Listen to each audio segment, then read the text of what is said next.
तो कच्चा चिट्ठा धीरे धीरे लगातार आपके सामने हम खोलते रहेंगे। और मेरे साथ तो मेहमानों का पैनल बदल गया है, मैं एक बार फिर आपका परिचय करवा दूं।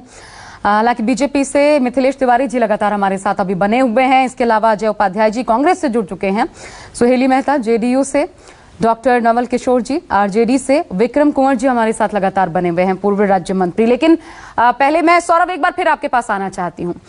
दो सवाल जो उठाए भी हमने, अभी तक क्या इसका जवाब सामने आया? क्या जब ये एम्बुलेंसेस खरीदी गई गवर्नमेंट ई मार्केट प्लेस पे ये उपलब्ध नहीं थी? दूसरा, क्या टेंडर जारी हुआ था? और ये इंद्रासन कंपनी जो है इसको आखिर कैसे, ये बिचौलिए की भूमिका में था क्या, इसको कैसे सुपुर्द किया गया इस खरीद को?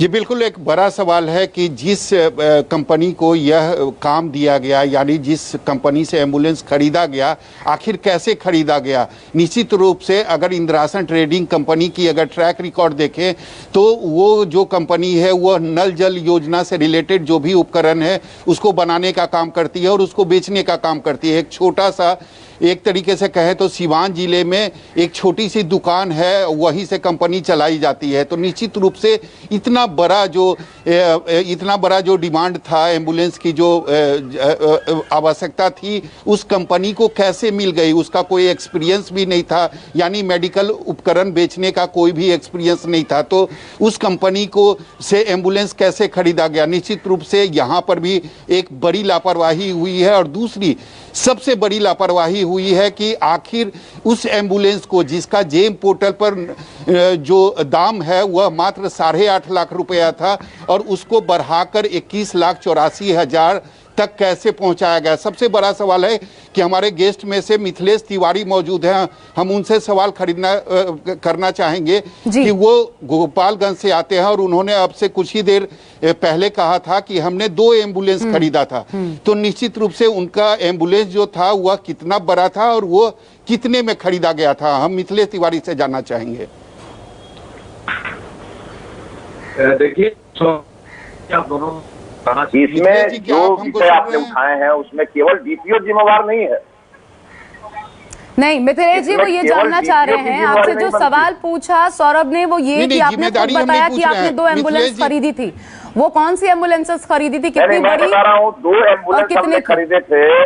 टाटा विंगर का बड़ा एम्बुलेंस था 2, और ये दोनों एम्बुलेंस जो खरीद हुई थी ये 29,44,000 रुपए की थी। 29,44,000 में 2 एम्बुलेंस खरीदे गए थे। टाटा विंगर कंपनी की वो बड़ा एम्बुलेंस है और वो जैम पोर्टल से खरीदे गए थे। लेकिन मैं आपको इसमें कुछ जानकारी मैं चाहता हूं कि मिथिलेश जी एक बात मुझे बताइए।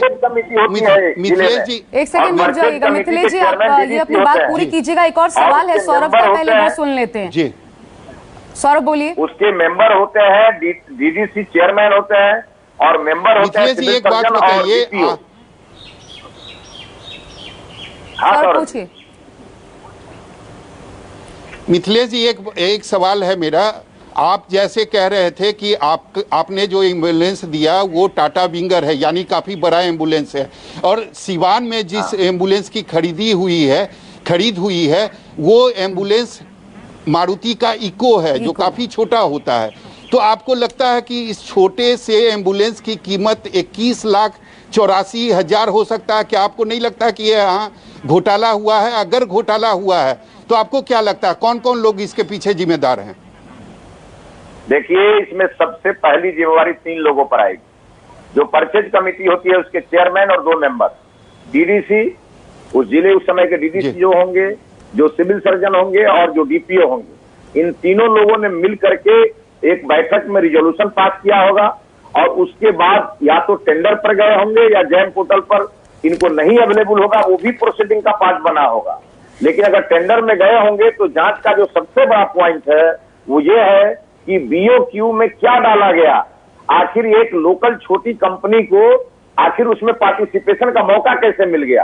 तो निश्चित रूप से कहीं ना कहीं अगर इतनी बड़ी गड़बड़ी हुई है, छोटी गाड़ियों में भी ये सामान बाहर से लगाए गए हैं, तो निश्चित रूप से ये जो 3 अधिकारी हैं उनका जो ये प्रोसीडिंग होगा, जिसमें परचेज कमेटी की बैठक ये शो किए होंगे, उसमें इन लोगों ने क्या क्या निर्णय लिए उस निर्णय के आलोक में ये सारी खरीदारी हुई हो। मैं रमेश सिंह कुशवाहा जो कह रहे थे उसको जोड़ना चाहती हूँ इस बीच मिथिलेश जी और विक्रम कुंवर जी। ये सवाल आपसे, रमेश जी कह रहे थे कि हमारे पास आता है, अनुशंसा हम किए, हमारे पास आता है, इतने का बिलिंग, उस पर हस्ताक्षर कर दिए। लेकिन बड़ी बात ये कि जब आपके पास ये बिल आ गया कि इतने का खरीदा जा रहा है, तब तो पता लगता ही होगा कि आखिर एक एक एम्बुलेंस इतने का कैसे खरीदा जा रहा है, या फिर ये सचिव स्तर पर ही सारा खेल हो जाता है। जो विधायक के सचिव होते हैं वो ले गए, पेपर सबमिट किया, उस पर बस सिग्नेचर ले लिया, विधायक जो माननीय होते हैं वो देखते नहीं है। क्या ये है?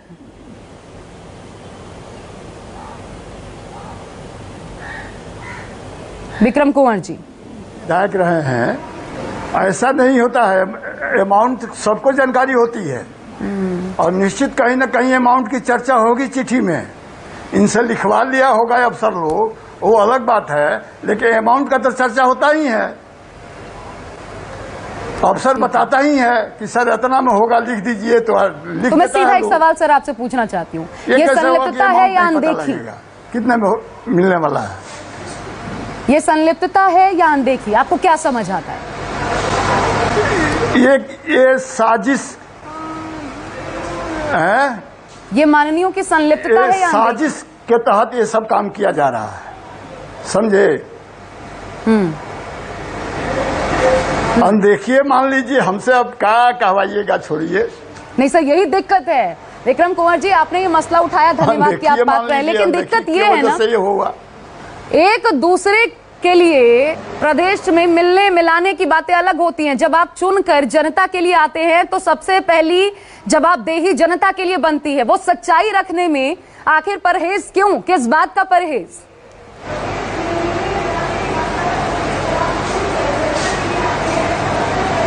क्या कहा जाए, विधायक लोगों को, अब हम लोग तो हैं नहीं अभी विधायक, और जो सिस्टम जिलों में डीपीओ लोगों ने और एग्जीक्यूटिव इंजीनियर वगैरह लोगों ने बना लिया है, उस सिस्टम से चलने पर तो विधायक मत का अब यही दुर्दशा होने वाला है। लेकिन इसी सिस्टम को खत्म किए जाने की जरूरत है। मैंने इससे पहले आपसे सवाल पूछा था, ये सिस्टम बन गया, क्यों काट लिया? और एक और सिस्टम बना है, ये मैं दर्शकों को भी बता दूं, एक और सिस्टम बिहार में बन गया है। ये सेट पैरामीटर हो गया है, सेट पैरामीटर हो गया है। जो इंद्रासन कंपनी है, जो बीच में बिचौलिए की भूमिका निभा रही है, जिसको टेंडर दिया, उसने किसी से खरीदा, क्योंकि ये तो नल बनाते हैं, पाइप बनाते हैं, और फिर यहाँ से खरीद करके खूब मोटी रकम कमा करके और फिर इसको हैंड ओवर कर दिया गया डीपीओ, और जिसके जेब में जाना है पैसा गया। ये एक सेट पैरामीटर हो गया। अलग अलग जिलों के लोग संपर्क कर रहे हैं इसी तरीके से खरीदाने के लिए, तो सबको पता चल गया है। लेकिन फिर भी देखिए, ये सेट पैरामीटर बन गया है, फिर भी सरकार की नजर में अभी तक नहीं आया था, जब तक पूर्व राज्य मंत्री जो हमारे साथ कुंवर जी बैठे हुए हैं, उन्होंने नहीं पहुंचाया चिट्ठी लिखकर। लेकिन आपको नहीं लगता कुंवर जी, इस वक्त त्वरित रूप में कार्रवाई ये भी होनी चाहिए थी कि डीपीओ को सस्पेंड किया जाता जब तक जांच पूरी ना हो?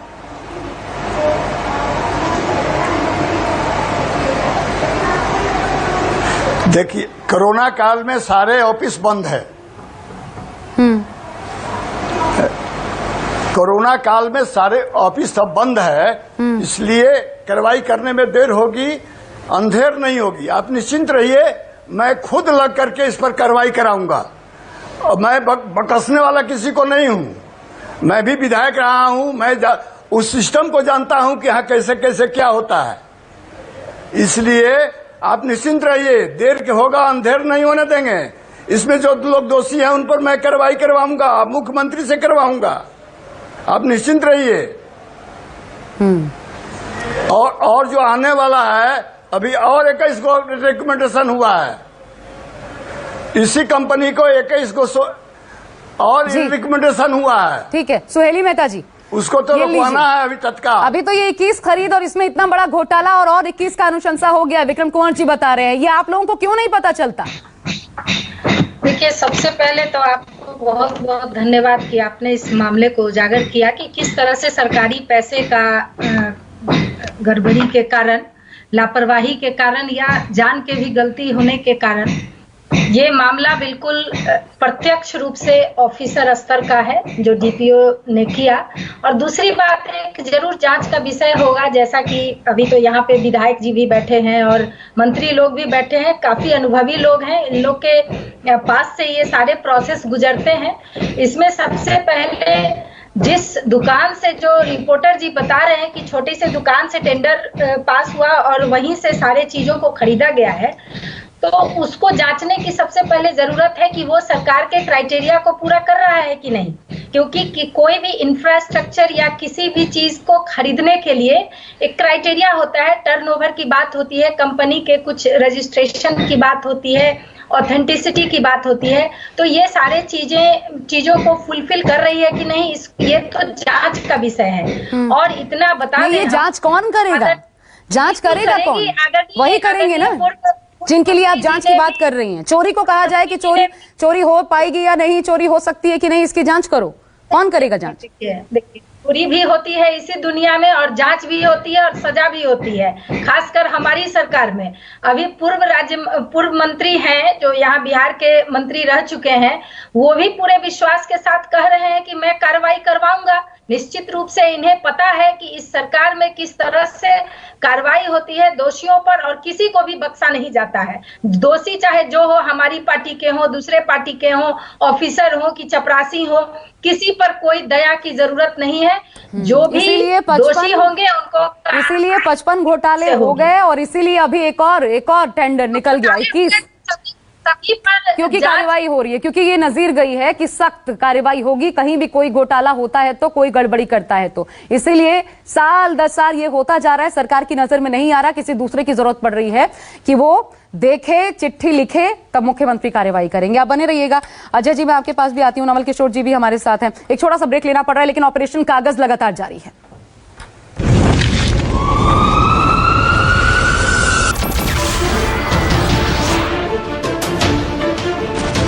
नमस्कार, मैं हूं मानक गुप्ता। अगर आपको हमारा ये वीडियो पसंद आया हो तो इसे लाइक और शेयर जरूर करें, और हां, हमें सब्सक्राइब और फॉलो करना ना भूलें ताकि आप देश और दुनिया की कोई खबर मिस ना करें। तो जुड़े रहिए हमारे साथ और देखते रहिए न्यूज़ 24।